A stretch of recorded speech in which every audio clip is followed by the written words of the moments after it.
Chapter 8, Implementing Cryptography. We're going to talk about identifying advanced cryptographic concepts, select cryptographic algorithms that we need to hit upon in order to pass the Security Plus exam, how to configure a public key infrastructure and get all that set up, enrolling certificates, backing up and restoring certificates and private keys, and revoking certificates. And all three of those go back into public key infrastructure.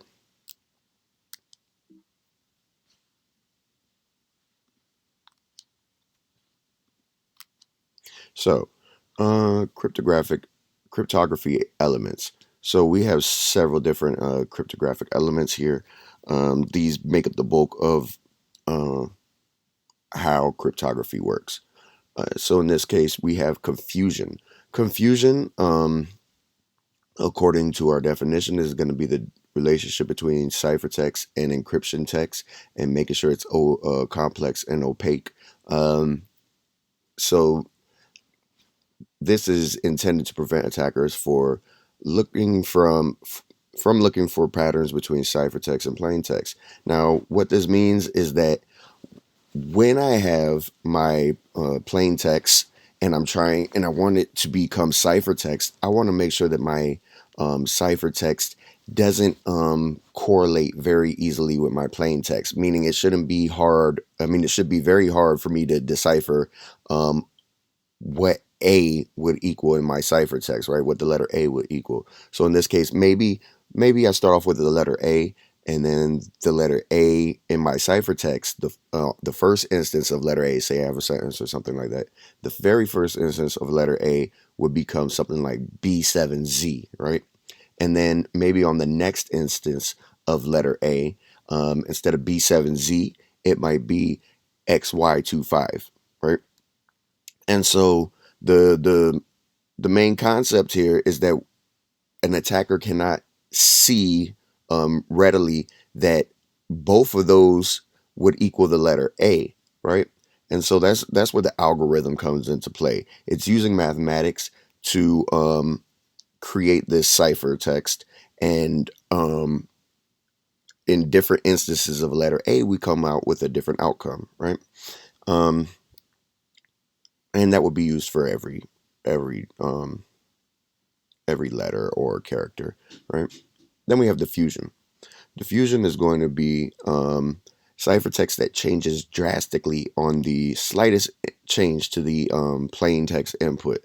So this is going to help to prevent attackers from determining parts of the message encrypted by the same key. So in this case, what we're looking for here is if we even were to add a period to the letter, I mean to the word security, right? So we have security and then we have security period, right?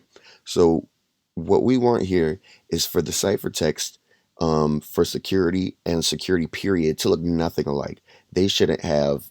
They should be extremely different in that way that the attacker can't see that the word security is in both of them, right? So that's what we mean by diffusion. When it comes to collision, um, this is when two different plaintext inputs produce the same exact ciphertext. So this is going to weaken our integrity and enable the attacker to replace one message with another per se. But the main thing here is collisions allow um, for maybe something like the word dog and something like the word September to equal the same hashed output, right? The same message digest. And when that happens, we are supposed to deprecate that algorithm. So MD5 has had a lot of collisions that they've discovered, and SHA-1 has actually also been found collision on net. Now, it took many thousands of computing hours to find that collision. However, that collision does exist, and that's one of the reasons why we are deprecating those. Next up is obfuscation. So this is going to be similar to encryption. However, there's no key involved. And with that being said, it's not as secure. So anybody who knows how the obfuscation algorithm can deobfuscate the code. So in this case, maybe we're using something like ROT13. So ROT13, what you do is you are rotating um, letters 13 places. So A becomes M, N becomes Z. Uh, and so anybody who knows that key, basically, um, or that algorithm, can deobfuscate this. And so we'll see this. Maybe you've watched a movie or something like that where people are trying to send coded messages to each other, and maybe they use the first letter on each sentence, and that will equal, meet me here at midnight or something like that, right? So that's the purpose of obfuscation. Then we have PRNG, meaning a pseudo random number generator, right? So this is an algorithm that produces numbers that approximate true randomness, meaning computers really, they do not create true randomness. They create randomness based on a seed state, which is passed to a formula to produce a number. So this means they need a seed state, like maybe the number 5, number 6, 25, to kickstart the process, which is going to approximate a number that will equal something random, right? But however, if let's say let's say my seed state is 5, and then I run that through the algorithm and I come up with like 1,500,000, right? And then I use the number 7, right, for my next seed state, and I come up with I don't know, some crazy number in the tens of millions, right? Well, if I go back to the number 5 again, I will come back to that original answer, which was what, 1 million and something, right? So that seed state lets me go back to that specific output that I would have gained, right? So whatever the number 1 is always gonna give me the same output as it always did. The number 2, same output, and I can always go back to number 1 and get that same output again. Um, then we have perfect forward secrecy. Perfect forward secrecy is PFS. This means when a key is compromised, past sessions encrypted by the key will not be infected, and it's supposed to prevent our attackers from decrypting previous sessions if they steal the key. So in this case, what we're doing is we have um, we have a key, and this session is going to be encrypted with this key. And however, on our next session, we will have a new key, right? And so an attacker can't uh, decrypt my previous session, and if they decrypt my previous session and stole my key, it's not going to matter for my next session, right? Because each session starts with a new key, meaning giving us perfect forward secrecy, right? That's what it's intended to be. So in this case, an attacker can't do, let's say, a replay attack, right? Because I have a new key each session, so he can't sit in the middle and replay whatever encrypted key I used to get past the security, because I'll have a new key each time. All right, so next up we have hashing concepts. Um, First and foremost, we have a cryptographic salt. So this is a random value added to a plain text input during password hashing. Okay, so if you all recall back to hashing, right? When we enter, let's say, the word password, right, into a hashing algorithm, we'll gain something back. Like, so at MD5, we gain back a 128-bit uh, random set of characters, right? In this case, we want to add something to that, which is going to drastically change the message digest. So if I have, because hashing is repeatable, um, it's susceptible to something called rainbow tables. And so so if I had to pat the word password, it's always, and I use the MD5 algorithm to get a hash for it.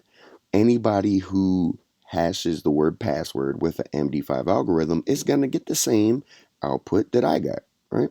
So with the cryptographic salt, we add a little bit to it. That's where we're getting the word salt from, right? We're going to add a little bit of random value to it, maybe a random value of the words or the letter B7, the letter set of B7Z, right? And so let's say it's on top of B7Z, so I have the word password plus B7Z. So we're going to get a completely different hash than we originally got, right? And let's say on top of that, we have another word password, right? And in this case, I I'm going to add another bit of random value to this one. So instead of B7Z this time, I'm going to add X75, right? And that's going to produce a completely different output than the previous salted password did, right?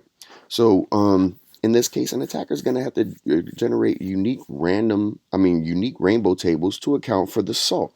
Um, the salt is going to be stored with the message digest, is not hidden. However, we're going to have a completely different hash for each instance of the word password. And so when attackers create rainbow tables, what they need to do is be able to correlate that whatever hash is equal to whatever number, or whatever word that they had that generated that hash. So in this case, they can't really create a rainbow table in this case because they would have to create it for every bit of salt that we added to every word, right? And then it becomes ineffective completely. Then we have something called a nonce. It's similar to a salt, however, it's only used one time. So salts can be repeated throughout our database or whatever we're using, right? However, a nonce, meaning number used only once, that's what it stands for. It will only be used at one time ever, right? So in this case, if we had someone using the word password and they salted that, maybe somewhere down the line we use the same salt again. However, in this case with a nonce, we will never use that same salt again. Um, and so that way, nobody can ever repeat that again. No one would ever get the same output again. So that's how we stop a replay attack from happening. Data states. First, we have data at rest. So this is going to be data that is stored on various media, meaning we're talking about data on a hard drive, data on a flash drive, data on your phone that's currently off, right? We have certain software and hardware that can encrypt data at rest. So that way, in case of a breach, the data itself remains protected. So, for instance, many of you have iPhones. iPhones allow for hardware-based encryption at the full disk encryption in this case. So full disk encryption, whenever you turn on your iPhone for the first time after a while, if somebody calls you and you haven't unlocked it for the first time, you'll see that the numbers, they have no name associated with them. So if somebody calls, it's just going to give you a phone number. It won't give you the name, even if it's your mom, right? So the first thing you have to do when you turn on that iPhone again is put in your password, and that way the data at rest is now unencrypted. Next up after that, we have data in transit. So this is data that moves from medium to medium. So this is the data maybe when we're online and we're transferring data back and forth between a website. So encrypting our data at transit using something like TLS, which is used for HTTPS, this secures the transmission channel and the data flowing through it. So SSH, stuff like that, right? So we want to keep somebody from sitting in the middle here and listening and reading what we are inputting, who we're talking to, maybe our passwords, etc. Then we have data in use.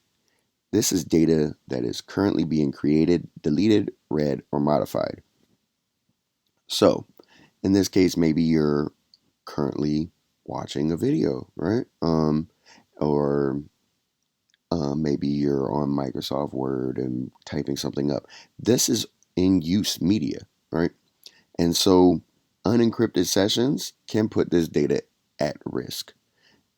And so our best bet here is to use something that's able to encrypt this data while it's currently being read, deleted, or modified, because somebody can possibly read this.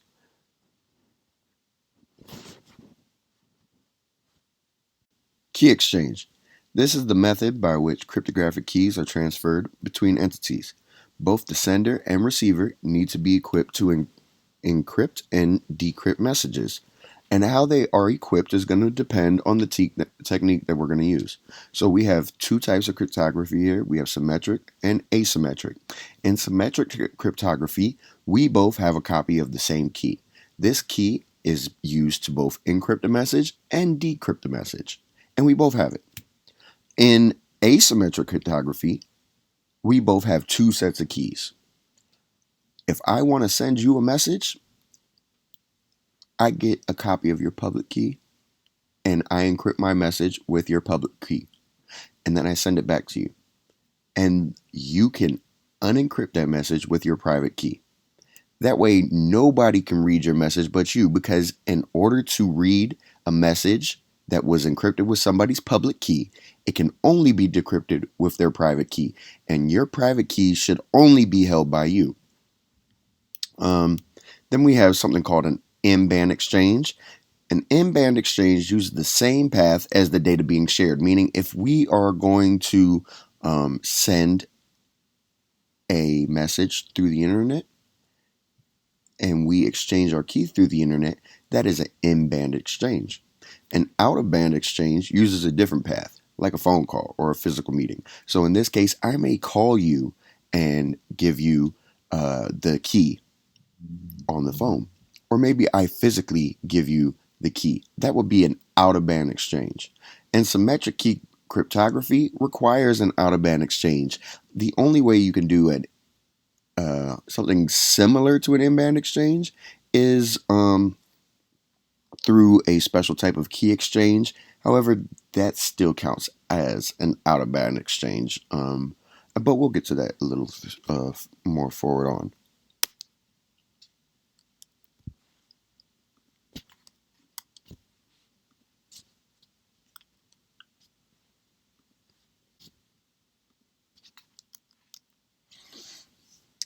Key exchanges. So in this case, this is what it would actually look like in a symmetric cipher and an asymmetric cipher. So in the first example of the symmetric cipher, we have Bob and we have Alice. They both have that same key. All right, so Bob gives to Alice the key, and they're both going to use that same key. Then beneath there, we have the asymmetric cipher, in which Bob gives Alice his public key and Alice gives Bob her public key. And the only way they can decrypt a message intended for one another is to use their private key. Then we have digital signatures. A digital signature is a message digest that has been encrypted again with the user's private key. So this is enabled by asymmetric algorithms, and in this case, an encrypted hash is attached to the message as a digital signature. And digital signatures are meant to uphold authenticity, meaning that it could only have been signed by you, or at least your computer. And then we have integrity. So because we are using hashes here, we uphold integrity, because if you all remember, we can only get the same hash when nothing has changed. Even the slightest change, a period, a comma, an extra piece of white space would drastically change the message digest. So here we are upholding integrity through hashing. And then we have non-repudiation. And in this case, it's the authenticity that's allowing for this non-repudiation here, because we established that this had to at least come from your machine. So the way this all works is we have Bob and Alice, right? And so Bob has here, he has his document that he wants to send to Alice, and then he's going to put that document through a hashing algorithm. After it's gone through the hashing algorithm, we have produced our message digest. This message digest is then encrypted with his private key, right? And so he sends to Alice his message digest, Um, I mean, which has been encrypted with his private key, and also the message that he wanted to send that is unencrypted. And then this is then sent out with his public key to Alice. Once Alice gets it, she can decrypt everything and see that was encrypted with his private key. And then she will now see that message digest that he had created up here. And then that document that he sent along with the message digest can be put through a hashing algorithm. And if that digest matches the decrypted digest on the comparison, then we have a validation. Now we know that this did in fact come from Bob. Now we know that this was in fact not altered in any way because the hashes match. Then we have cipher suites. This is going to be a collection of symmetric and asymmetric algorithms used to establish secure connections between hosts. This is commonly used with SSL TLS. There are over 200 cipher suites available. You should avoid suites that have weak ciphers. So any cipher suite that comes with something like a 40 or 56-bit key length, that is considered a weak cipher. A cipher suite includes several different things. So it includes a key exchange algorithm, so how we're going to exchange these keys, a bulk encryption algorithm, a message authentication code algorithm, so we know that this message is authenticated, and then a pseudo-random function to set off these keys, right? To start, so that way we know that each key is different than somebody else's key. Even if we're using the same algorithm, the pseudo-random function is what's going to create my key to be different than yours, even if we're using the same type of encryption algorithm, such as AES. And then we have TLS 1.3. So this is it's an organizational standard, basically. And so they define cipher suites a little bit differently. And in this case, it's only going to include symmetric ciphers and message authentication ciphers. Right? So it's not including asymmetric ciphers in this case. And then it declares their cipher suites in this draft, in this TLS 1.3. It creates, it makes several older cipher suites incompatible with the older ones. They've dropped a few things out of this draft, but that's all you really need to know. In this case, it's not going to be on your test. All right, so session keys. This is a single-use symmetric key used for encrypting all messages in a single series of related communications. So here, we want to use a symmetrical key because that limits the amount of data encrypted. That will reduce the effectiveness of decrypting it, right? And then it's faster than asymmetric encryption alone because symmetrical keys are bit for bit. All right, so we have a symmetric key in this case that we are going to encrypt with the public key of user B because we want to send this to user B. And remember, the only person that can decrypt this will be user B because we're using their public key, and they can only decrypt it with their private key. So we take a symmetric key that we created as user A, and then we encrypt that with user B's public key. After that, it is sent to user B. User B can then decrypt it with their private key, and then they can obtain our decrypted symmetric key. And now we can start to use that key. And so, earlier, how we said that symmetrical keys needed to be shared out of band. In this case, because we are sending it through an encrypted channel, we can kind of look at it as out of band. Key stretching. This is a technique that strengthens weak cryptographic keys against brute force attacks. Meaning, when we had those smaller keys that we were told not to use, like the 40-bit key and the 56-bit key, um, because they are so small, they're easy for a computer to brute force and try to crack the algorithm that way. So in this case, we run that 40-bit key, that 56-bit key, through a key stretching algorithm, which is going to maybe repeatedly loop a hashing function. So it's going to be a hash of a hash of a hash, or maybe repeatedly looping the block cipher. So a block and another block, and then which is then looped again through an even larger block.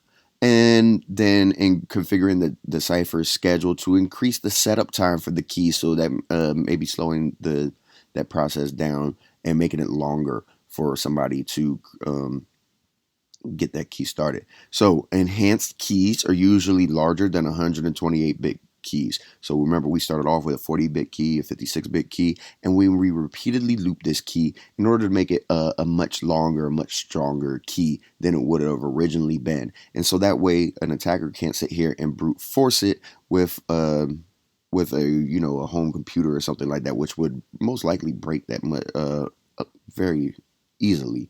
Maybe we turn this 40-bit key into a 512-bit key or a 256-bit key.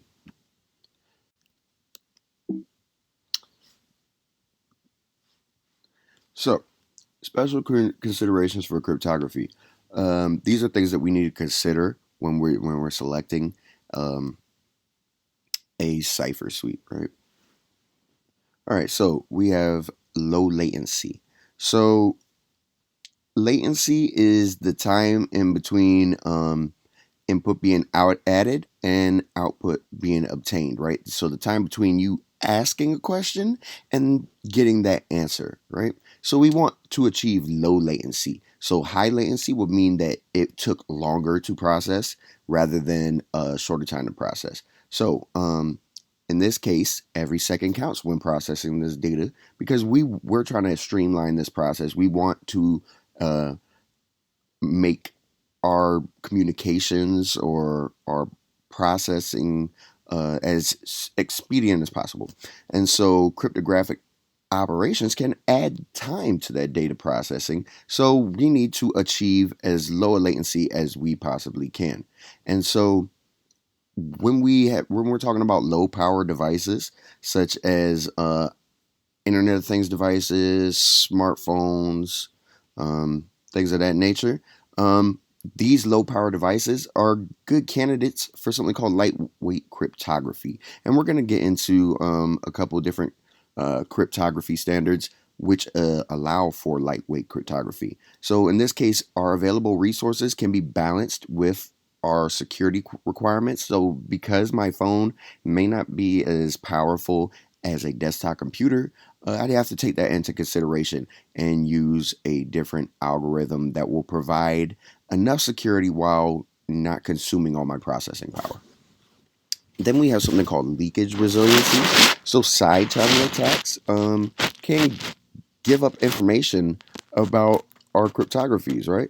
So there are some tools that we can use that can tell us our processor states or our power consumption, things like that. And so the attacker in this case is going to analyze information and use that to break implementation of that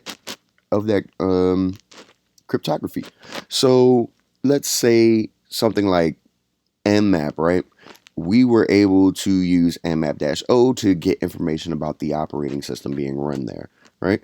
And so because we were able to glean that information about, that something was using a Linux machine and the version of Linux it was using and all that other stuff, then an attacker can plan their attack and look for holes in and vulnerabilities in that version of Linux, right? So it's the same concept here.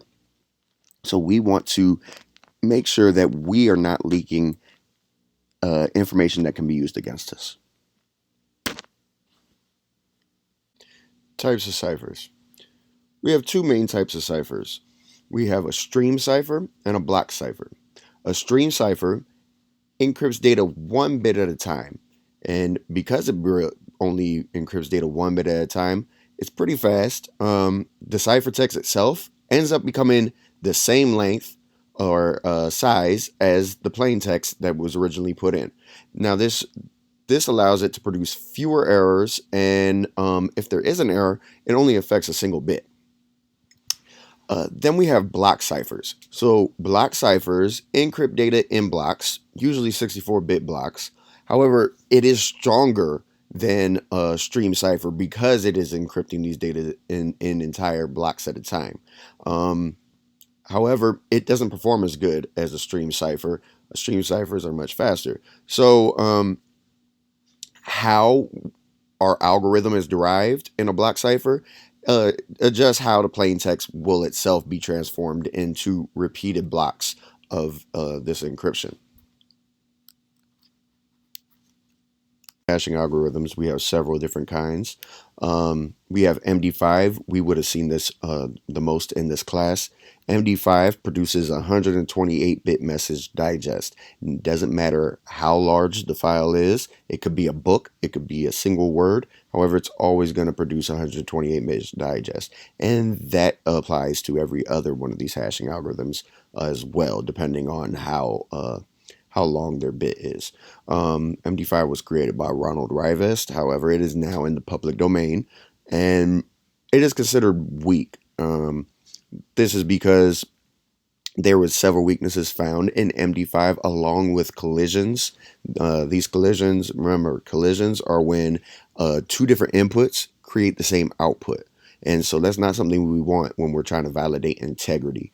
It's slow. It's supposed to be used in limited situations, maybe a learning situation as we're doing now, but also it's used in computer forensics, in which maybe I take a hash of the computer during an investigation after first retrieving the computer, take a hash of it, and then pass it on to an investigator. That investigator will then check that hash to make sure that it hasn't been changed since I first touched it. And then after that investigator passes it on to the next person, maybe somebody who's going to keep this computer in storage until we can get to a court case or something like that, they will also take a hash and make sure that that hash matches the last person that touched it. Next up, we have SHA. So SHA is modeled after MD5 but stronger. And I want to say one more thing about MD5. Even though MD5 is currently considered weak and deprecated, it is still used in about 40% of password databases in which your password is saved as an MD5 hash. So just keep that in mind. That is still extensively used. When it comes to SHA, there's SHA 160, SHA 256, SHA 384, and 512-bit modes. SHA 1, which is 160, is being deprecated currently due to a collision weakness. I will say it took a long time for them to find a collision weakness. I want to say it was something about like thousands and thousands of hours, computing hours, until they could find a single collision. However, as we know, this is about integrity, and we need to make sure that we do not get the same output on our inputs, so it is being deprecated. Then we have RIPE-MD. RIPE-MD is going to be based on the design principles of MD4, which predated MD5. It comes in 128, 160, 256 bits, and 320. It's not that popular. However, keep it in mind on your test. And then we have HMAC. So HMAC is not so much a hashing algorithm. It is it's a process. It's a way to add authentication to integrity verification. So in this case, we are going to combine hashing and a secret key. So we take our message that we wanted to send, right? And then we hash that message along with a secret key. And then that way we can verify even further that this is has full integrity, right? And in that case, both the sender and the receiver needed the secret key in order to know that this is valid. And then the calculation in this case will be based on whatever hashing algorithm you use. So you might have HMAC SHA-256, you might have HMAC MD5, etc. We have several different types of symmetric encryption algorithms. You're going to need to know these for your test, as the test will ask several questions on them. It might ask you something like, which is the strongest performing out of all of these? Usually, your answer is going to be AES, which is the Advanced Encryption Standard. We'll go a little bit into what advanced encryption standard is after going through its predecessors. So DES, which stands for Data Encryption Standard, is uses a 56-bit key and encrypts data in 64-bit blocks. It has a short key length, which is said to make it pretty weak. It was created in the 1970s by IBM, and then became an NSA standard at one point. However, it has been broken. The DES cipher has been broken, and as such, 3DS came out. So 3DS was stands for triple DES, and so triple DES applies the DES cipher 3 times to each data block. So it's going to be stronger than DES and triple the performance of the original DES. With the basic deprecation of DES, the advanced encryption standard was created around 2001, 2002.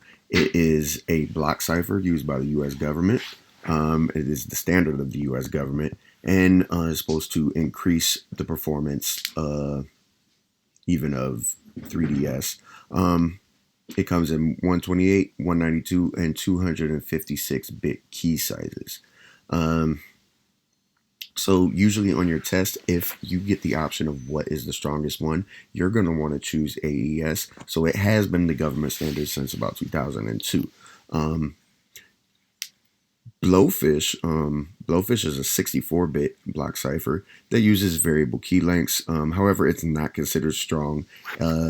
It has been known to be susceptible to known plain text attacks and is considered to be relatively weak. And there was a successor to that called Twofish. Now, Twofish was actually part of the finalists on the Advanced Encryption Standard contest, in which AES actually won. However, Twofish was not selected for standardization as AES was. However, Twofish was an improvement on Blowfish. It uses block sizes of up to 256 bits. It has not been cracked. There was a cryptanalysis on the Twofish block cipher. However, they were unable to even theoretically break it at that point. Next up after that, we have the RC set of ciphers. So the RC cipher comes in RC4, RC5, and RC6. It's a stream cipher at the RC4 level, and RC5 and RC6 are actually block ciphers. So out of these, RC6 is supposed to be the strongest. And all of these actually are also created by Ronald Rivest. So he has created a bunch of different ciphers, which we all now use. So there were several different RCs. So there was an RC1 at one point. That was never actually published. There was an RC2, but that was ended up being deprecated. RC3 was actually broken and was never used because it was broken. And we have what we currently use. It's the most popular stream cipher, which is RC4. RC6 was another one of those algorithms that went up for the Advanced Encryption Standard contest. However, it was also not chosen. But remember, please try to get down at least a basic description of all of these, as they will be on your test. You may get a short description of one of these in the form of a scenario in which you need to be able to pick out which is either the weakest one, which is the best out of the maybe four or five of them. You may not come up with AES. It may give you something like RC1, RC2, and Blowfish. In that case, you're going to want to select Blowfish because RC1 was never published and RC2 or 3 was broken. So remember to keep this in mind. I know it may be a little bit hard, but try to get that. When it comes to types of asymmetric encryption techniques, we have several. So the first up, RSA, stands for, guess who? Ronald Rivest, a person named Shamir, and Adelman. So this was our very first successful public key algorithm. It was first developed in 1977, and um, it is used in most of our public key infrastructure. It is very secure when using long keys. It has never been broken. It has a variable key length, but normally what we'll see is an RSA 2048-bit key. Now, RSA tends to be pretty slow, and as such, usually we use RSA to pass on an encrypted shared key for symmetric cryptography, in which that will do the bulk of the encryption and decryption at a much higher speed. So first we'll pass on our key using RSA, and then once we have established our shared key, then we will use that shared key to continue our transmissions. Then we have Diffie-Hellman. Um, Diffie-Hellman is a technique providing for a secure key exchange, um, and is depending on whatever groups we are using. Groups being Diffie-Hellman is a key exchange in which we will take one user's public key and combine that with another user's private key to give us a key, a shared key, right? And then we'll use that other user's private key and the other user's public key, and we will once again have a shared key.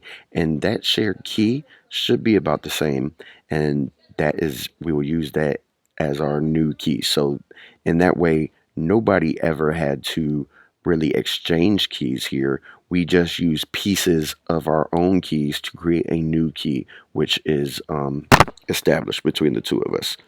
Then we have Diffie-Hellman ephemeral. So ephemeral means it means it goes away, right? Ghosts are ephemeral, right? Um, so ephemeral is a variant of Diffie-Hellman that uses ephemeral keys in exchange, meaning that next time we create a session, we will create new keys.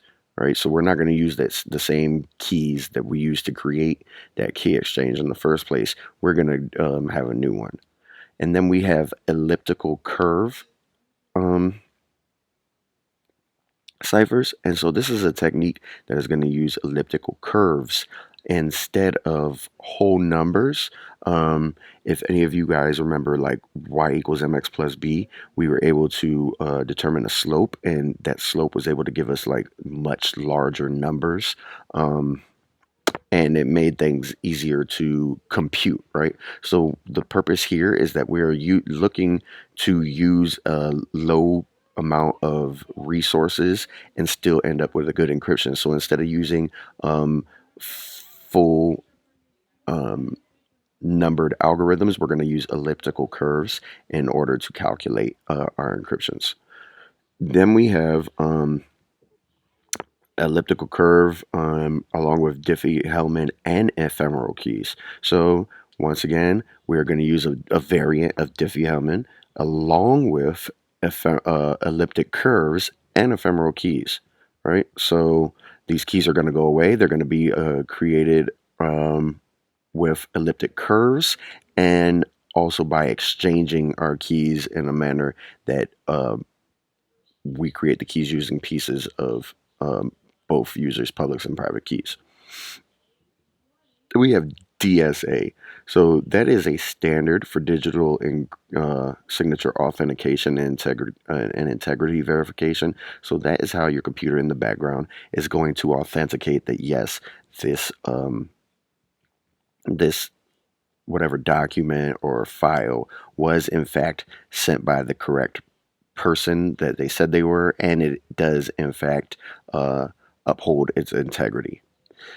After that, we have PGP. So PGP is stands for pretty good privacy, um, and that is a proprietary software using public keys for email encryption. And PGP uses the RSA algorithm in order to do that. And then we have GPG, which is GNU, so GNU Privacy Guard. It is an open source version of PGP basically, and that uses the Advanced Encryption Standard, right? AES. So key stretching algorithms. Um, we have a couple different types. We have password-based key derivation function 2. So this is a key derivation function that uses 5 different parameters to create a derived key. So in cryptography, a key derivation function is a cryptographic hash function that derives one or more secret keys from a secret value, such as a master password, a master key, a passphrase, or a pseudorandom function. So these KDFs can be used to stretch keys into much longer keys or create keys of a required format, right?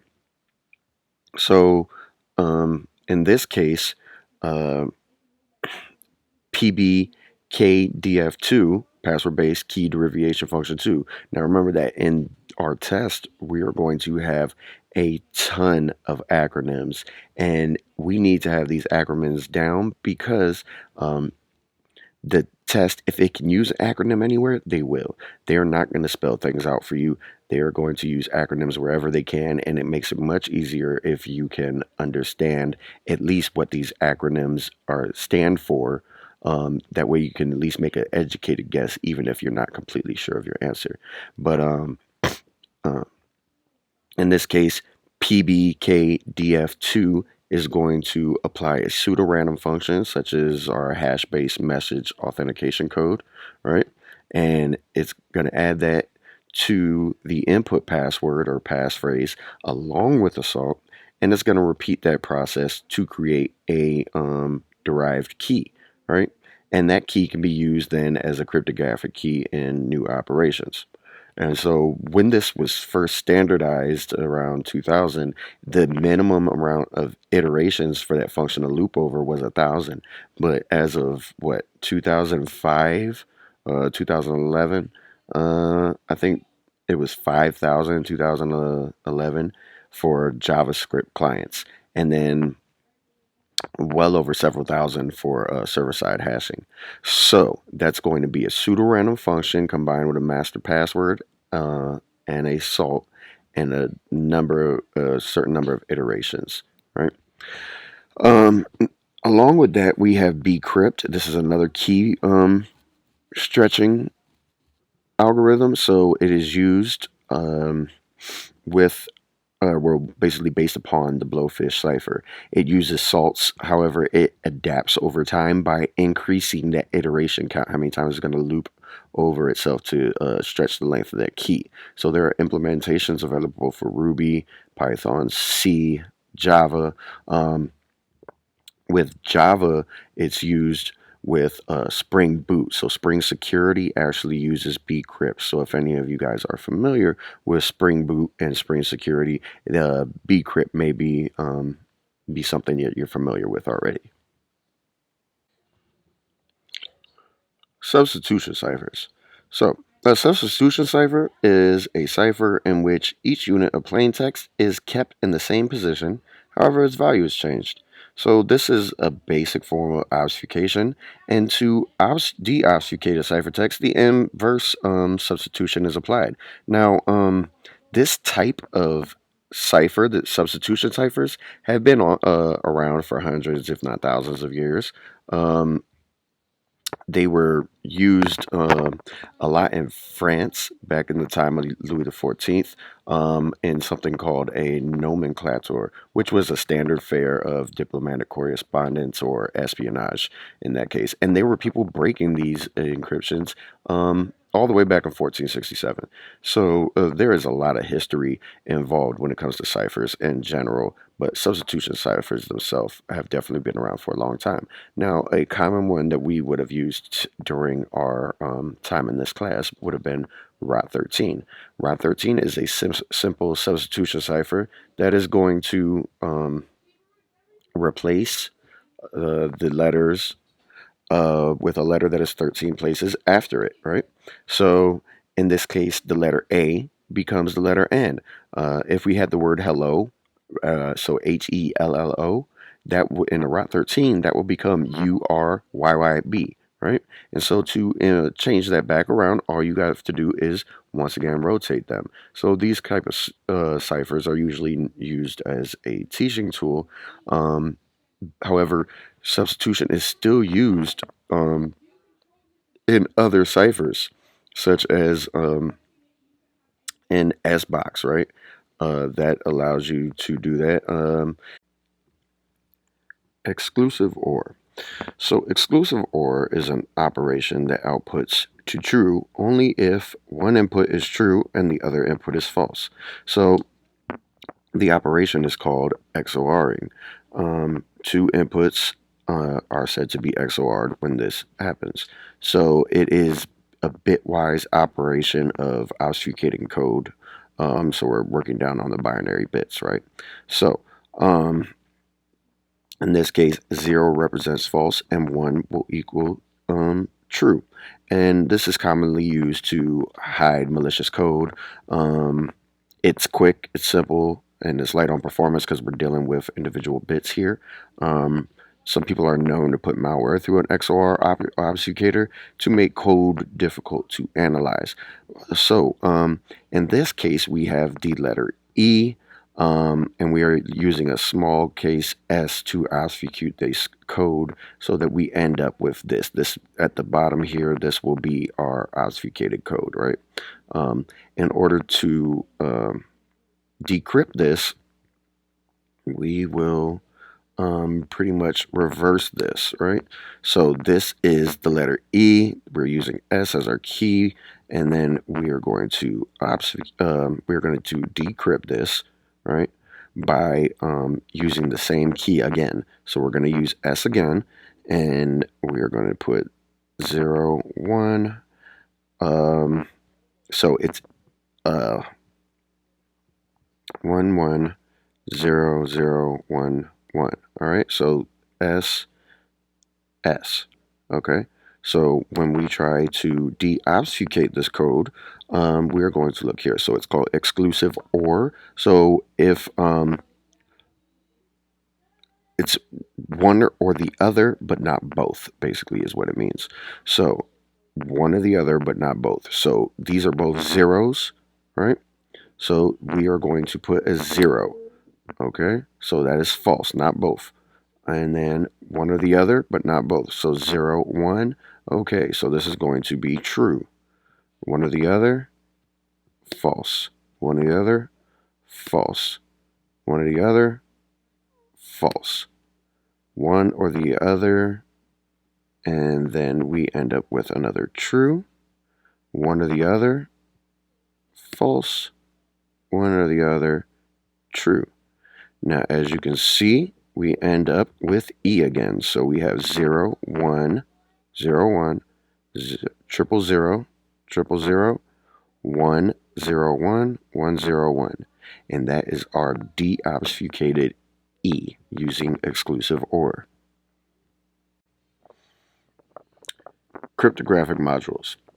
A cryptographic module is a software or hardware solution that implements one or more cryptographic concepts. These are the concepts that we already spoke about, right? Such as hashing, key stretching, the length, all the different types of algorithms. So once we select an algorithm, we need to apply it through a module. And so um, there are several different cryptographic service providers which will do that for us, right? So there's a Windows software library that will implement Microsoft's crypto APR for that algorithm that we specified, right? So that CSP is going to specify the encryption algorithm we've chosen, the key length, the key exchange, and then we're going to apply that to our website or whatever our application, whatever we were creating, right? So developers can design their applications to call that CSP to perform those services for us. So in this case, a Microsoft enhanced cryptographic provider can generate those 128-bit RC4 keys that we need to encrypt our transmissions. Public key infrastructure. This is basically the backbone of what the internet is to us today, basically, and keeping our transmissions secure. So it is a system comprised of various cryptographic components for the purpose of enabling authenticity and validation of data and entities. It can be implemented in hierarchical structures. It can be publicly available or privately maintained by a company or by Google or somebody like that, Amazon. It implements asymmetric cryptography for encryption and decryption of data, of network data, and this includes our internet-based transactions, which we go about every single day. So we'll go a little bit further into this and what this all means. So when we go to our test, we are going to see this is referred to as PKI. So there are several different PKI components. There is the digital certificate itself. So this is an electronic document that is going to associate credentials with a public key. And then also it validates the holder's identity through a digital signature, and it distributes the public key and also contains our identity information. So basically, on your browser, next to the URL, there is a little lock icon, right? And here's where we can find our digital certificate. If we click on there, we'll find some information, and within that information, we'll find out who issued the certificate and a little more things, right? So the public key, it gets distributed by the certificate, right? So when you log on to google.com, you get a certificate, right? And that certificate contains the public key. It also validates Google as being Google, who we think it is, right? And there's several different ways that validation occurs. However, on top of that, we have something called an OID, which is going to provide the certificate identity information. So it'll be formatted in a number separated by periods such as 25410, which would be organization. Then we have something called a CA, which is a certificate authority. They are a server that issues out digital certificates and maintain the associated key pair. So basically, they issue certificates saying, okay, you are google.com, and so everybody knows that you are google.com, and then that public key that Google uses to connect to you is issued along with their certificate as we connect with people online, right? So whenever we connect to Google, we get that certificate along with that public key. Then we have RA, which stands for Registration Authority. So the Registration Authority is a server that verifies the user or device identity, and it approves or denies certificate requests, right? So certificates can be denied. So if we create a website, we're going to want to create a certificate for that website, so that way people will trust us online, right? And then it will go through the registration authority, and it will either be approved or denied, right? And then we have the CSR, So the CSR is going to be a message sent by to a CA in applying for a ticket, once in applying for a certificate, right? So that is a certificate signing request. It includes special details such as our public key, our signature, and other identifying information that we are going to want passed along with our certificate when it's finally issued and then gets put out to anybody trying to connect to our website. So, we have CA hierarchies. So, a certificate authority hierarchy is a single CA or a group of CAs that work together to issue digital certificates. So, each CA works in a parent child relationship with CAs above and below it, right? So, the hierarchy ensures that the CAs can distribute the workload and provide certificate more efficiently. So, however, if a CA is compromised, its children are compromised as well. So, CAs operate on a chain of trust in which the process by which an entity validates certificate from the bottom of the hierarchy to the top. So, if we had another child beneath this child and we trust that child, then we're going to trust this one and the parent. However, if the parent becomes untrusted at any point in time, then all its children are then untrusted. So the entity must trust all certificates in the chain. And so each one of these certificates are assigned by the one above it, or each one below is signed by the one above, given the parent-child relationship. Now, I will briefly show you what a certificate actually looks like.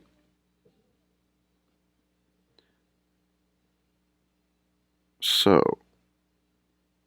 here, let's just go to google.com and we can check the certificate. So we will go to this lock and then check the certificate. So this certificate here was issued to anything, that's what the star means, anything.google.com. So maybe it was gmail.google.com or whatever, Google Plus.google.com, whatever Google has. And then on top of that, that was issued by GTS Certificate Authority. And above that, it was issued by GlobalSign, which was the initial root certificate authority. Now, if we go back to this, just to the actual Google certificate, we can see that the certificate is valid. Had it not been valid, we most likely would have had a pop-up coming up, and it would have said something like, "This website is insecure. Click to get out of here."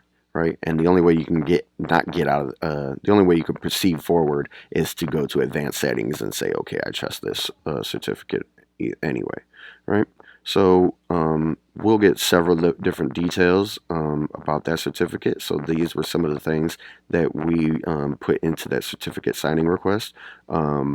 We see that this came from the United States, California, Mountain View. The organization was Google. And then we get the serial number, a signature algorithm.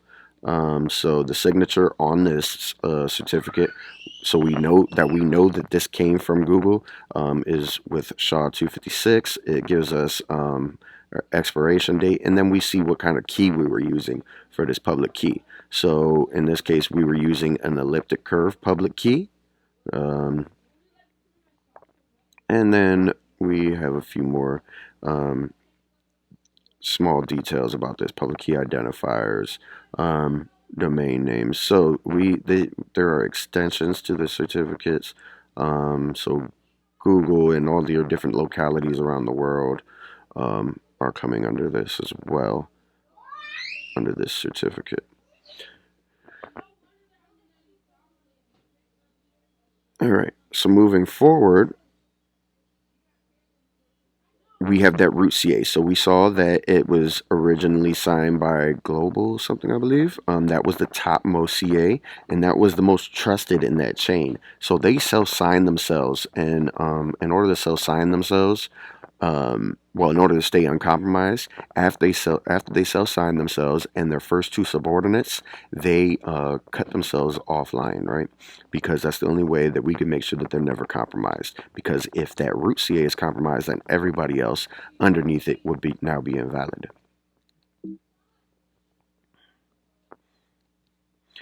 Then we have our subordinate CAs. So that is anyone that is below the root in the hierarchy. So these subordinate CAs are going to issue our certificates. They are going to renew, suspend, or revoke certificates as we need. So we will actually apply for a certificate. So in that case, Google had applied for a certificate. They would most likely Google on themselves, but in that case, that website was applying for a certificate from a subordinate CA, a subordinate to that global root CA, right? And they were that intermediate certificate is who's going to manage that stat star google.com and say whether we're renewed, suspended, or revoked. So offline root CAs. Remember, we were taking off that top level CA. So organizations are going to take the root off after setting it up. And what I mean by off means completely disconnecting it from the network and powering it down, so that there's no way we can be breached, right? So subordinate CAs issue out all the remaining certificates and ensure that the by taking that root CA offline, we assure that it will is not network accessible and therefore won't be breached. As I said before, the compromised root compromises every other certificate in that hierarchy. So you absolutely must not keep that root CA online. So we have several different types of certificates. We have a self-signed certificate.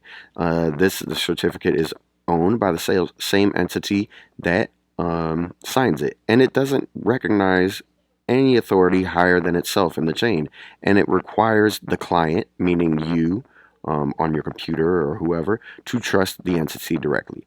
So root CAs will self-sign themselves. And they certify everybody below them. However, us as maybe as internet users and things of that nature, we might have to create our own certificate, right? And I was told a story by somebody at work in which they had created a website online through GoDaddy and thought that they were going to get a certificate that was going to be signed by GoDaddy. Problem was, GoDaddy actually had them sign it themselves, and so when a person tried to go to their website, they would get one of those pop-ups saying stop or warning, this certificate is not trusted, get out of here, right? And so a lot of people, they'll just leave. They'll leave that website if they see something like that. So it is detrimental for your business for people to be able to access your website. And in that case, we want to make sure that our certificate is actually signed by somebody that would be trusted. And that trust is usually a lot of the trust is pre-built into the browsers themselves or on the computer themselves. We can find certificates, and so if there's nobody already preemptively signed in there that trusts that certificate, then we're going to get that pop-up saying it's not. And then the only way to get around it is to actually say, okay, yes, I want my computer to trust this this certificate. Next up, we have users. So users can also get certificates. This is going to be issued to users when password authentication is discouraged. So in this case, like if we were using SSH for remote authentication, we would actually provide a certificate during that connection rather than typing in a password. And then computers, computers need access to other computers, resources, right? Maybe another server, maybe a printer, etc., right? So computers themselves can also use certificates rather than passwords. And then emails. So Emails can also use certificates. We will use these certificates to encrypt and authenticate any email messages.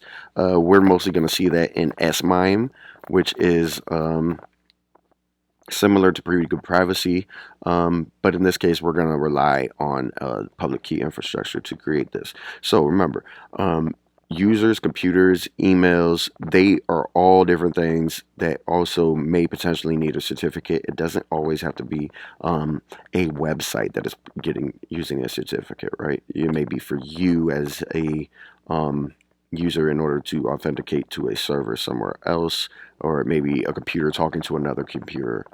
All sorts of different reasons why we may need a certificate. Um, Then we have something called code signing. Code signing is where we can digitally sign our certificate source code. I mean, not a certificate, but our source code, so that customers can validate our apps. So we can sign this like a digital signature, along with our certificate authority, our CA issued certificate as well, right? So in that case, people know that it was um, actually our code and nothing has been changed. The integrity of it stands. Then we have SAN, which is organizations may have multiple domains in which they want to be covered by a whole bunch of different by a single certificate. So SAN is going to be extension to X509. X509 is our certificate format. So in this example, it says developtech.com and then developtech.org on our single certificate. But if we remember back to when I showed you guys that certificate from Google, we saw that there was all sorts of Googles from France and Japan and Russia, all under the same certificate, as well as the ability to have a wildcard. In this case, the star means it's a wildcard. That star would be enable subdomains. So we had subdomains. It was anything underneath Google, so star.google.com, or anything else like google.ru or any, etc., all under that same certificate. So that means I can have products.developtech.com, I can have sales.developtech.com, I can have news.developtech.com, all under that same one. Then we have domain validation. So DV is domain validation. This proves that an entity has some sort of control over a particular domain. So when I say that I own developtech.com, somebody is going to try to validate that I actually own that, right? And so it's going to use methods such as emailing the contact who is listed on Whois on a Whois search, and now a Whois search, Whois is going to provide information about a domain. In that case, we can find if somebody is listed as the contact on the Whois search, that email should actually go to me since I'm the person that said I had control over that. However, it doesn't actually prove that an entity legally owns the domain completely. I've heard cases in which people actually try to steal domains. So there is something to that. Now with EV, that is extended validation. So this offers stronger proof. The example that they give here is verifying a contact by phone number or requiring a supervisor, and public CAs will use thorough checks to validate ownership. Now, these certificates can cost like pennies on the dollar up to hundreds of thousands of dollars. And the more it costs, the more validation they're actually going to go through here, right? And so this validation may mean that they actually go to your place of business. They find out that your business does really exist in the first place. They talk to, who's ever in charge, etc., right? And that is extended validation.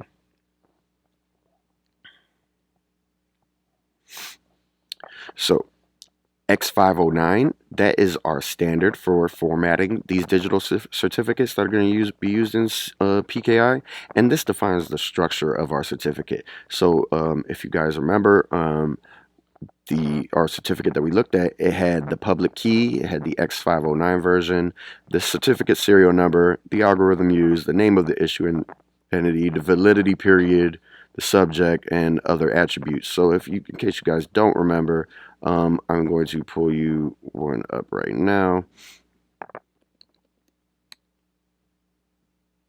So let's take a look at that.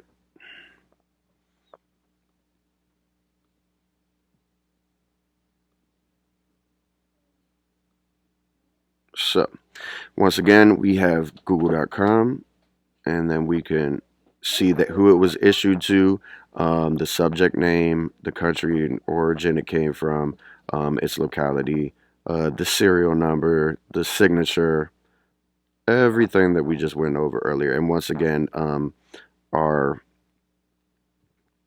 other domains that we wanted to cover here, right? Canada and stuff, YouTube. And then somewhere in here we also have our public key. Okay, there's our information there for our public key.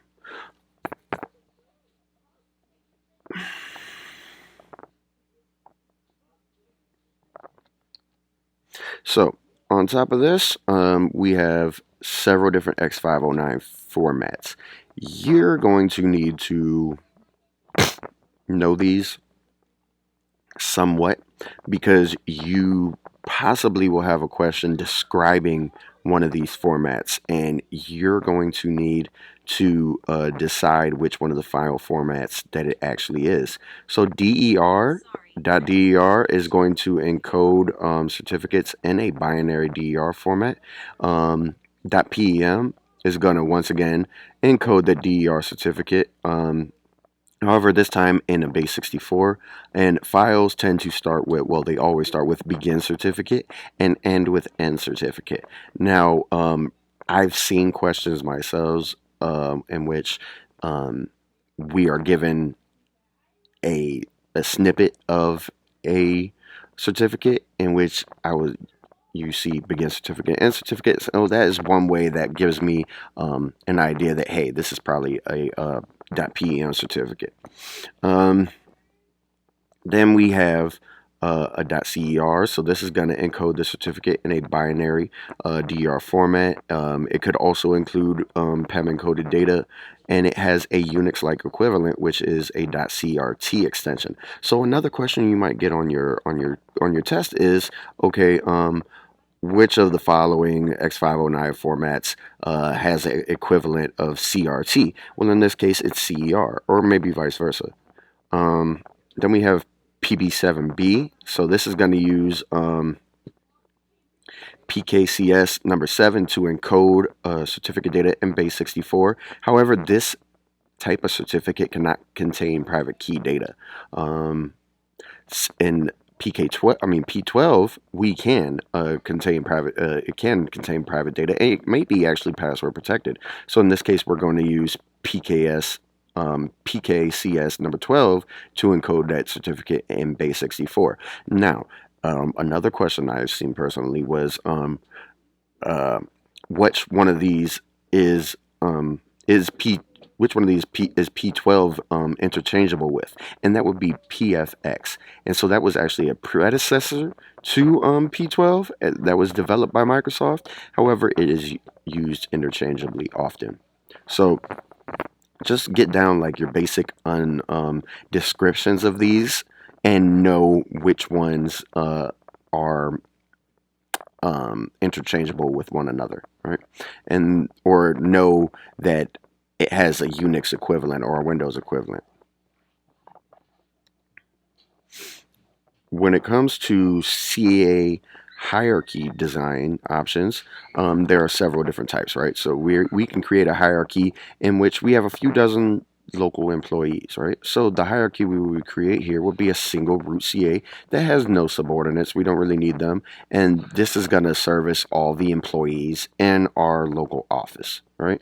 So everybody could use that single one. Then we may have another in which we have thousands of employees worldwide, right? So then we might have a subordinate, we might have our root CA, right, our Developtech CA, and then we might have a subordinate CA, which is North America, another which is Europe, and another which is Asia or Africa, right? And so um, this way we can help to balance the number of issued certificates among the different CAs. So maybe I got like 10,000 people in each one of these locations, and that way we're not overloading this, right? Um, Individuals that need access to specific applications only could be another type that we had. So maybe our CAs are designed by a function or a department. So maybe this is only for HR or only for finance or only for IT, right? And so maybe we want our people signing in with their certificate to this server or this department, right? So we can have CAs that serve groups of people who have specific resource needs. Maybe I don't want anybody using the printer on the third floor, right? All depends. And then we can have tight security that allows individuals to have different levels of access to the same resources, right? So in this case, we have subordinate CAs that are designated by security requirements. So some of these certificate authorities may issue a certificate along with a network ID and a password. Another certificate authority may require a person to prevent a valid driver's license. Now, I have not seen that personally. However, it would probably deal with in something like how people use CAT cards. So we should have went over CAT cards earlier in the class, in which one way CAT cards are normally used is when an individual at a government location or a contracting location wants to use their ID card. That ID card has a token and a certificate on it. And so the user would stick their uh, card into usually the keyboard area, and that would present their certificate in that case. The certificate enrollment process. So we have several different steps going along when we are trying to enroll a certificate. First off, we are going to have an entity which is going to request our certificate. So this entity is going to follow a given procedure, maybe for example filling out an online form in order to obtain that certificate. That is then sent to the registration authority, which is going to authenticate the entity. The authentication may be determined by something like certificate policy requirements, such as maybe we require a driver's license from a person. Maybe a network would require a username and ID, something that signifies that this is a unique person. So this, as I said, maybe we're over here trying to register our certificate for our business, right? And then we need to say, okay, yes, here's my driver's license, there's my proof of ownership, etc., right? After that, the policy is then applied to the request. So the registration authority is going to apply a certificate policy that is going to pertain to the particular certificate authority that is actually going to issue the certificate. So that then gets sent to the certificate authority. And then once we're at the certificate authority, if we have validated the identity of the person requesting the authorization, um, then we're going to go ahead and issue that certificate, right? And then the certificate gets installed, etc. And the entity will be notified whether it's been um, denied or approved or what have you.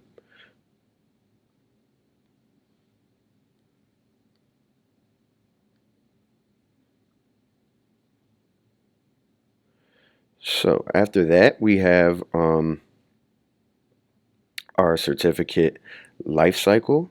Um, so in step one, where the root issues the self-signed certificate, that is where the life cycle begins, right? The root certificate is going to issue its self-signed key pair, right? And then the root then begins um, issuing certificates to other CAs, our subordinate CAs, and our end users in this case, right?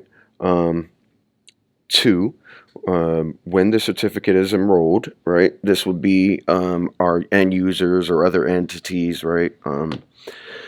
In this case, for this example, let's go with our end users rather than our subordinate CA.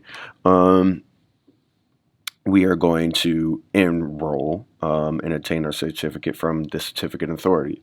And then in step 3A, maybe our certificate is expired because it's, our certificate, usually a lot of times they're issued for like in a year or so, but we can make 5-year certificates or more. The thing is, we want to keep our certificates a little bit on the shorter life cycle side because that way we can keep up with current cryptography trends, right? Make sure that our encryption standards are up to par. However, we could have a case where 3B, where our certificate is actually revoked. So certificates can be revoked before that expiration date, and that's going to render them permanently invalid, right? So they cannot. Once they're revoked, there has to be a whole new certificate requested. Certificates could be revoked for a bunch of reasons. Maybe they were lost or stolen because they can be stolen. Maybe somebody misused them. Maybe you weren't who you said you were in the first place, right? And they found out that something's wrong. Maybe your entire website was compromised, right? And so in that case, we no longer trust you, and we're not going to and we're not going to issue that certificate to you anymore. And then finally, we have expiration. Sorry, I went straight to expiration. But we can have suspension, right? So in this case, suspension, we can give up a temporary suspension, a certificate. Maybe it's temporarily suspended until the user or the entity that's been given the certificate adheres to certain things that the certificate authority requires of them.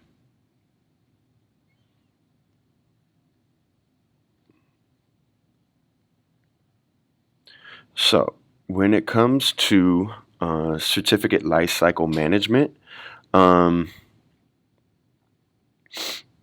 we have basically the longer the life cycle is, the less administrative overhead we're going to deal with.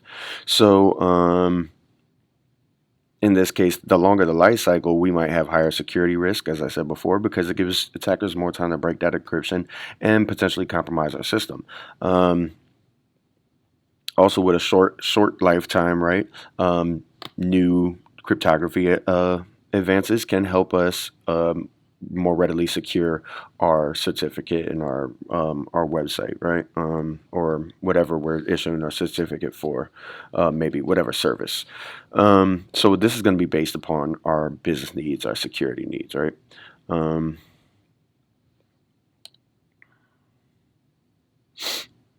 Mm, so actually, when it comes to our certificate life cycle factors and our security needs, there could be different things. Maybe one factor would be the length of our private key, right?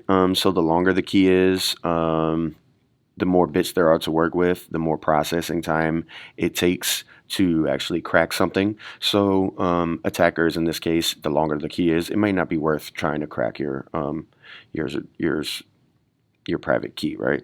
Um, Another thing would be maybe the the strength of the cryptography used. So, as I said, there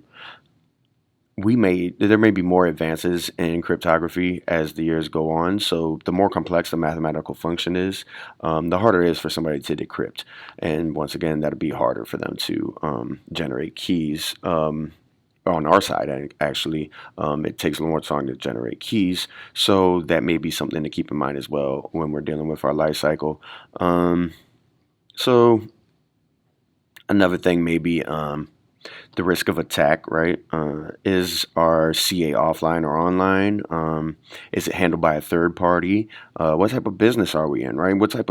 How secure do we need this to actually be, right? And then on top of this, maybe we're dealing with user trust. So in general, we probably trust our internal employees, right? So maybe we give a longer life cycle to that certificate because we're only using our certificate with internal employees. However, maybe we're using the certificate with external users, right? People accessing this through the internet. And in that case, it gives us more potential for an attacker, right? So it all depends on our business and security needs. Um, or also maybe just administrative. You might not, might be hard to keep track of the short life cycles administratively with the renewals, revocations, and so on, right? So when it comes to the SSL TLS connection process, first, a client is going to send a request to the server. Um, the server then responds by sending its digital certificate and its public key to the client, right? So our certificate saying they are who they say they are, along with a key so that we can have in their public key so we can establish a secure connection with them, right? Then the server and the client are going to negotiate our encryption level. And once we've agreed on the encryption level, the client, meaning you, as the end user, generates the session key, and we encrypt that with the server's public key and send it back to the server. Um, in that case, then the session key becomes the key used for our communication and both encryption and decryption, right? So we only initially use that public key encryption. And then once we're finished, once we've created our shared key, then we can continue on with our session with our shared key. And why was that once again? Because it tends to be faster, right? Using a shared key rather than a public key.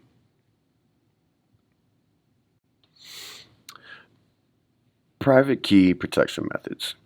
So previously, we would have enrolled our certificates in our certificate authority infrastructure to the entities that actually needed them. Um, so thing is, certificates and our private keys, maybe these things become lost or destroyed at some point. So we're going to need to recover them. So in this case, what we're going to talk about now is backing up these certificates and keys so that we can restore them in case they are lost or otherwise compromised. So what are we going to do here? So we're going to back our keys up to removable media and store that media securely. We're going to want to delete media from delete it from any insecure media. We're definitely going to want to require passwords to restore the private key. That way, our key is basically locked in a box, just like it is here, right? Never share that key.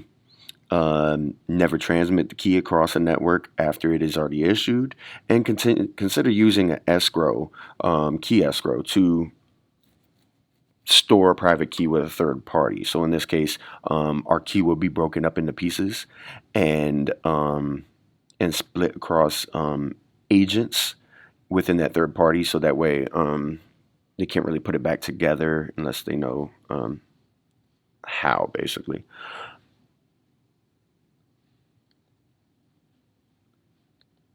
So, key escrow itself, this is it's a method of storing private keys securely while allowing a third party to access those keys under a certain predefined condition. So it's an alternative to having backups. We can do this. We can give one or more third parties access to these keys under whatever predefined conditions. And that third party is called a key escrow agent. In certain situations, the government agency may require that private keys be placed in the escrow within the agency. Commercial CAs also at times provide escrow services on a contract basis for organizations that don't necessarily want to back up or manage their own private keys.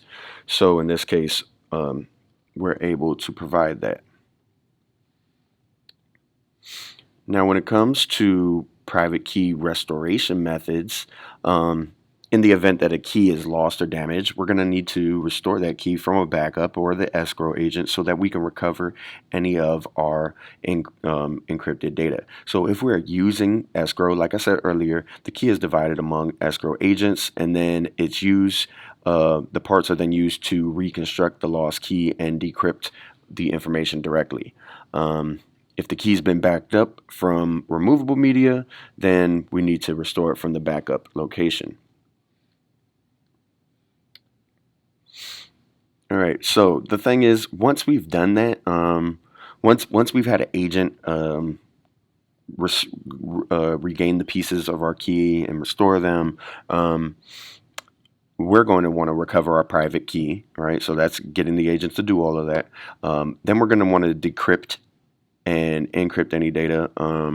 In this case, we're going to want to decrypt the data that we already had encrypted, and then destroy our original private key pair. Because why? Because the escrow agent had our key pair, and we want to make sure, or we lost our other key pair on top of that, right? So we want a new key pair, and or if we have lost something from backup for a time or something like that, right? We want a whole new key pair, and then we're going to destroy our old ones, and then after that, we will re-encrypt using our new private key pair, right? One other thing to keep in mind here would be if a previous owner of this private key was to say, let's say we're talking about a company or something or a large organization, were to get fired prior to or after having encrypted a bunch of files, we're going to need somebody to be able to reobtain that data. And what we would use in this case would be a recovery, another recovery agent who has the authority to sit there and put together that private key back from escrow. So keep that one in mind as well. So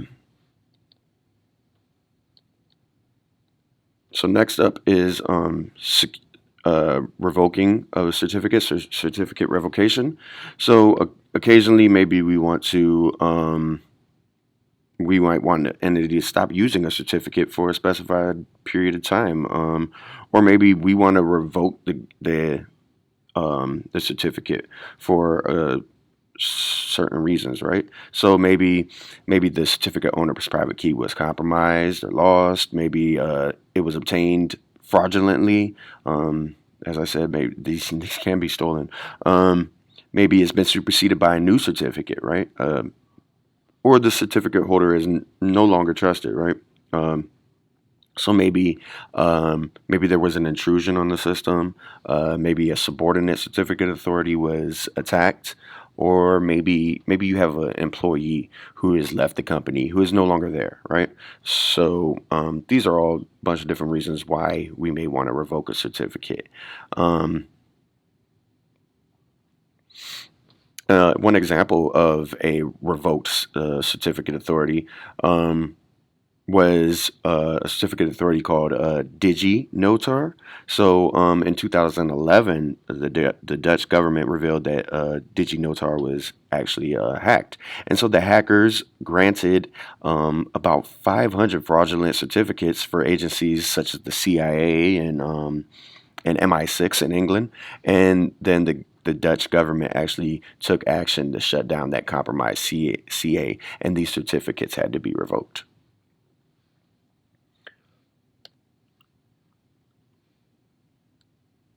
A certificate revocation list.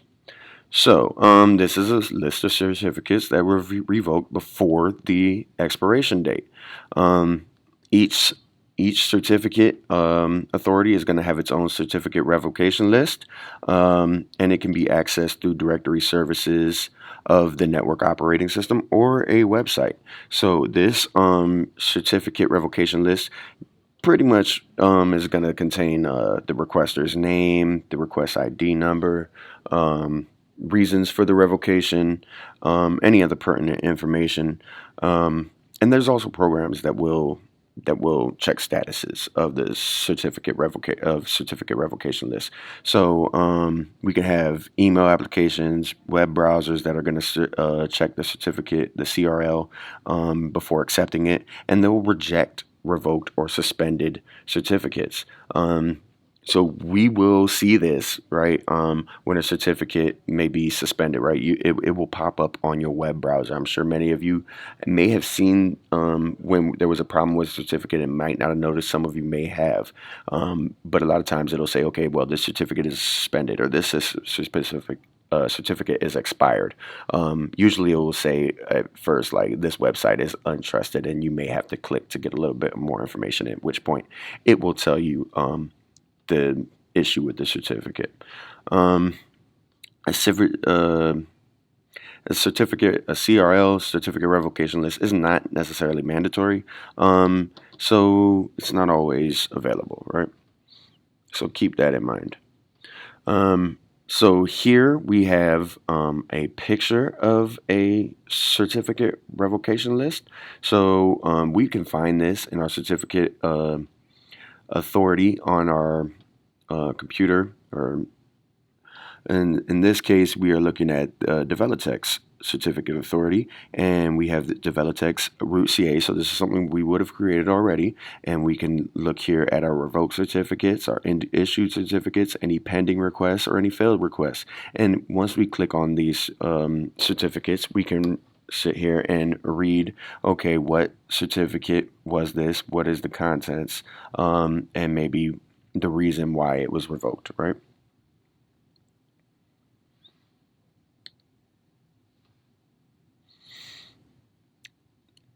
After this, we have something called the Online Certificate Status Protocol. So you are going to see that on your test as OCSP. So this is a HTTP-based protocol for dynamically checking the status of revoked certificates. Um, it's a way, it's an alternative to using a certificate revocation list. So in this case, OSC, OCSP servers, which are also called responders, accept a request to check a specific certificate status, and then the responder uses that certificate serial number to search for in a certificate authority's database. The server is then going to send the certificate status back to the requester, being most likely you in this case. So the main advantage of using OCSP over certificate revocation list is that it actually lowers overhead. The OSCP responses for any specific certificate request contain less data than the entire revocation list, but that can benefit the client and the network. However, because this is not decrypted by default, an attacker may be able to glean information about the network resources used at a specific by a specific certificate at a specific time during an OCSP transaction.